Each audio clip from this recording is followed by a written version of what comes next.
At every moment, we're creating prediction after prediction after prediction of how life is going to sort of unfold, how reality is going to unfold for us according to our own sort of mental models. And sometimes those predictions are right on, which reinforces those mental models. And sometimes reality surprises us. And we bring predictive models to each one of those moments. That's what the brain does. It's an association and anticipation organ. And when we hit something that we didn't expect, we have this burst of uncertainty, and all life is organized to reduce uncertainty. It's more than a mental model. It becomes a piece of our identity, and it's hard to surrender that aspect of our identity, whether it's a positive aspect of our identity or a negative one. It's still something that we allow to define us, and there's almost a comfort in some limiting narratives about ourselves, right? There's a comfort to that.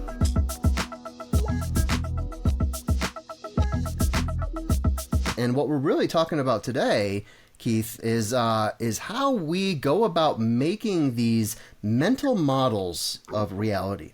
And from those mental models, we are creating predictions, right? We're creating any number of predictions. At every moment, we're creating prediction after prediction after prediction of how life is going to sort of unfold, how reality is going to unfold for us according to our own sort of mental models. And sometimes those predictions are right on, which reinforces those mental models. And sometimes reality surprises us. And that is sort of what we're here to talk about today. This is very similar to what we were talking about last month with cybernetics and feedback loops and so 100%. forth. This is just another kind of feedback loop. And that feedback loop is I have an unconscious prediction about how reality is supposed to operate, and reality just surprised me. Right? Reality went in a direction I was not anticipating. And when that happens, there's an opportunity. There's a little bit of a gap right there, an opportunity for us to actually take a closer look at the mental models that created this prediction in the first place, and then to either refine, adjust that mental model, or to sort of get a little bit defensive, right? There's any number of sort of narratives and scripts and defense mechanisms in place when our predictions don't go as we think they do. And sometimes that causes us to re-entrench that mental model rather than adjust it, adapt it, evolve it, and so forth. So that's really what we're here to talk about, because this plays a huge role, right? Not only in our personal development, but also in our relationships, in our leadership in the world. And, really moment to moment reality is dependent upon the kinds of mental models that we're carrying around with us at all times in our heads. And the real danger comes when we start confusing those mental models of reality with reality. I often say things, Keith, like no one has ever seen an economic system. No human being has ever seen something like an economic system, certainly not in its totality. What we have is our mental models of what we think this system is, and we create any number of predictions based on that model, and some of those predictions come true, and guess what? Some of them don't. And that's what we're here to talk about today. And it's a fascinating subject, and I can't wait to hear you get into it. Well, here we go. One thing about psychotherapy and integrally informed psychotherapy is we're dealing with the same phenomenon of interpersonal healing, but we're dealing with it from a variety of different perspectives. Integral is the climber, the ladder, and the view. Well, H. Ross Ashby's law of requisite variety says that we need to have more options than we have problems. If we don't, we're in trouble. And so every time we come up with a new way of parsing, a new way of understanding the relational change process, which is psychotherapy, it gives us another option. And if you go back over all our episodes, and there's a million of them. There's so much. There's so much. A lot of content. Every single one of them is a unique understanding of the process of relational healing, which is what psychotherapy is all about. And that's why integral is so beautiful. Integral is always yes and. Integral is always looking. And so today we're going to start with the concepts of transference and countertransference. And then we're going to spread outward from that. And once again, another characteristic of integral is that you go from a simple understanding to a vastly more complex understanding, back to a simple understanding. Right. And this is the evolution of knowledge, essentially. E equals mc squared is very simple. But you expand it, and now we're all of a sudden we're in quantum physics territory. Yeah, there's a universe worth of complexity in that There's very, a universe very of simple complexity. phrase. So let's start with transference and countertransference. Yeah. Which are psychotherapy is a young science. It's so young. It's just 100 years. Transference is this, and the words come from the original Freudian model, of which there are a lot of very relevant. People like to put down Freud, but there's a lot about Freud's stuff that's completely irrelevant. So transference is when a client projects an historic figure onto a therapist. So positive transference is, say this client had an idealized parent, or a parent that was pretty good when they were a kid. And so they project that idealized parent onto the therapist, expect them to be kind of larger than life. That's called positive transference. Or say the client had a parent who bullied them, and they expect the therapist, and relate to the therapist instead of bullying them. Mm-hmm. That's called negative transference. Countertransference is a therapist projecting historical figures or experiences onto the client. So say you had an idealized lover when you were growing up, and you start projecting an idealized lover onto your client. That's positive countertransference. And since therapy is basically about intimacy, that is so pervasive that they had to make a law that made it a felony to not date your clients. Because it just happened so much. I mean, Carl Jung famously had sex with his client. I mean, Freud was too depressed to or something, I don't know, or inhibited. Anyway, moving right along. So that's positive transference is you project a positive figure. Negative transference, say you had a coach with a heavy Southern accent who bullied you. And your client has a heavy Southern accent, and you start feeling kind of irritated with the client. That's negative countertransference. Okay? Now, these are huge, big deals in psychoanalytic theory because when Freud came up with the whole idea of the unconscious and psychoanalysis, it was based on two things. The first thing it was based on is that people's problems are caused by internalized conflicts they never resolved as children. Okay, so Freud said that's what causes problems, internalized conflicts. Mm-hmm. And he came up with a technique to deal with them. And this is why Freudian theory took over the world. Here's a theory that explains the problems, psychological problems. Here's a technique that resolves it, psychoanalysis.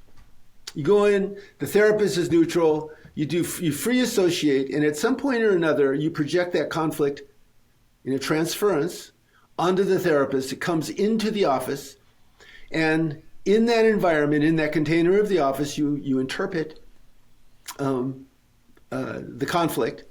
And as you do that, you have healing insights, where all of a sudden, that conflict gets resolved, theoretically. And it works that way a certain amount of the time. Frankly, it works that way in psychoanalysis about as often as antidepressants work for depression, which is maybe a third of the time, quarter of the time. Interesting. Okay? And the rest of the time, it doesn't work for a lot of reasons. All right, which that's a whole nother talk, which we've talked about somewhat, and maybe we'll do another one on that. Okay, so really a big deal. And fast forward. Pretty much every form of psychotherapy since then has incorporated some understanding of transference and countertransference because therapy is all about a relationship healing, and in the relationship, you bring your past stuff. And you'll notice that both transference and countertransference involve you having predictive models about how the world will be. Mm-hmm. And then those predictive models intrude into the present moment. And when there's a predictive model including the present moment and it doesn't work, somehow it's not working, what that does is it creates uncertainty. Okay, now we're going to get a little bit, we start simple and then we spread outward. That uncertainty fits into a system called the free energy theory that was developed by Carl Friston. The free energy theory of consciousness says this: the drives force us to move through the world and want things, and the world forces us to react to it. And we bring predictive models to each one of those moments. That's what the brain does. It's an association and anticipation organ. And when we hit something that we didn't expect, we have this burst of uncertainty, and all life is organized to reduce uncertainty. And so I want to reduce uncertainty. If I'm worried that there's a monster under the bed, I look under the bed, and if there's no monster, I'm briefly reassured. I have uncertainty, I check it out, and then I readjust my model, okay? Now, if we're feeling secure and there's some kind of uncertainty, we'll readjust our model to be more consistent with the world. But what if we're not feeling secure? What if we're feeling rigid and angry or defensive?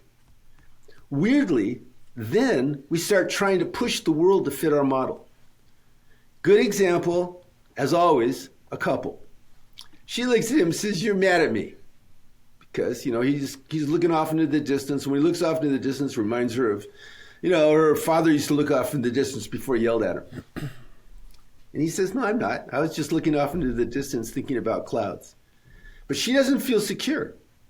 So she says, "No, you're mad." And now she's trying to force him essentially to fit into her predictive model. And eventually he will, because, communication is complementary. And so that whole concept of moving through the world with predictive models, finding uncertainty, wanting to reduce it by either adjusting our model to the present moment, so now I'm expecting what's happening, or getting rigid and doubling down. This is one of the reasons that one of the recipes for happiness is to expect everything to be exactly the way it is. Mm. Because when you're doing that, you're constantly adjusting your predictive models. And in that sense, constantly reducing uncertainty. Okay, that's Carl Friston's. He called that active reference. I have to think. God help me. I like these terms. Active inference. In the free energy theory, when you act to reduce uncertainty, it's called active inference. So where did all this start? Well, there's this guy in the 18th century that was born in 1702, and his name was Reverend Thomas Bayes. Bayes. B-A-Y-E-S. He was the son of a Presbyterian minister. Now, you need to understand, during the Enlightenment, when there was this cusp period where people were still caught up in having to be true to Christianity, but also self-identifying as scientists. And these people were trying to bring those two together. The Presbyterian branch of Calvinism was progressive. It was progressive Christianity. They had democratic forms, electing their clergymen and stuff. Mm. And they prided themselves on being science friendly. And so Thomas Bayes was raised in an intellectually curious family, and he had a gift for math. He studied math and philosophy, and then became a reverend like his dad. Went to Kent and had a parish. And his first work, and this really endears this guy to me, he thought, I can mathematically prove that God is benevolent, that God is love. He had a lot of operations, and he ended up with the same conclusion that A.H. Alma's has when he talks about divine love. He goes, since the evolutionary process is moving in this direction of greater complexity and people have more love and more care, obviously that's what God wants for all of us, which I think is very beautiful for 1740, 45 when he published that. Also, he noticed in probability that you predict stuff, and then there's data. And then when the data happens, you either adjust your prediction or not. And this is a way that you navigate, and you prove that mathematically. And that sounds obvious to everybody who's listening. It wasn't obvious in 1750, okay? It was like, wow. Yeah. But he was shy. So he died. He got sick and died at 60. I looked at that and I thought, boy, glad I didn't die at 60. I did most of my best work, I think, after 60. Anyway, he had a good friend named the Reverend Richard Price, who inherited his papers. Richard Price got this. He says, God, this is so great.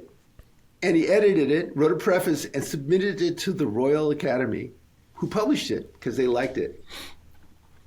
And then, everybody was kind of interested, and then they let it go until finally statisticians started using it to deal with probability, which you mentioned at the beginning. Mm-hmm. You went, wow, this is great. And then neuroscientists in the 90s, recently discovered this is how brains work. Brains anticipate. We have predictive models. And to this day, they're called Bayesian priors. So if I have a predictive model of how Corey's going to respond to me, that's a Bayesian prior in neuroscience. So here, 300 years after his death, 400 years after his death, he's famous. Yeah. And, he didn't know. Yeah. He was just the Reverend Thomas Bayes. Now, how is this relevant to transference, countertransference, psychotherapy, and everything else? It's obvious that we have a predictive model. It works. We feel pretty good. It doesn't work. We have this burst of uncertainty, of free energy. We, like all life, want to reduce uncertainty. If we're feeling secure, if we're feeling connected, because social engagement is how humans feel secure, we're more likely to update our model. If we are rigid, or if we feel insecure, we're more likely to double down on our model.